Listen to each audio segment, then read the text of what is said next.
Buonasera, siete sardi? No.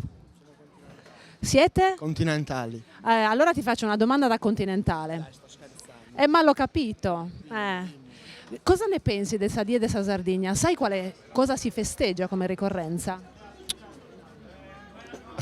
Chi lo sa di voi? Nessuno lo sa. Tu sì. No, giuro no. Dai. Boh, il giorno della Sardegna. Vabbè. Va bene, grazie. Arrivederci, grazie. Ragazzi, stiamo facendo una domanda al volo. Sapete cosa si festeggia il giorno del Sadì e della Sardegna? Risponde lei che... Risponde lei che sta facendo finta di telefonare. No, risponde lei. Tu lo sai? Risponde lei. Risponde lei. Non lo so, però sono sicura che quei ragazzi lo sanno. Qualcuno di loro lo sa. Loro lo sa? Mi mandano le ragazze del tavolo a fianco. Vi chiedo, chi di voi sa che significato ha la ricorrenza del Sadì e della Sardegna?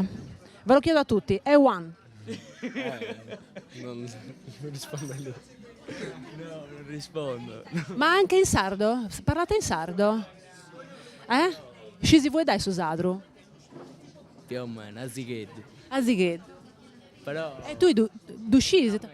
Non me lamento, Non ti lamenta? non lisco. Non liscase? Non du scisi? Io. Eia.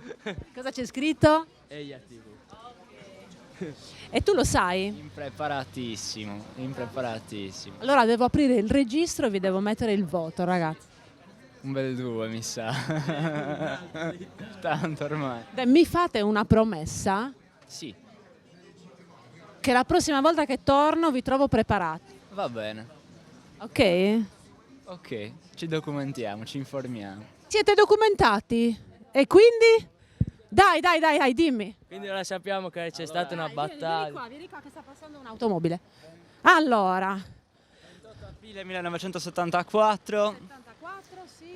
rivolta dei Vespri, cos'era? Sardi? Vespri sardi per avere cariche politiche, poi...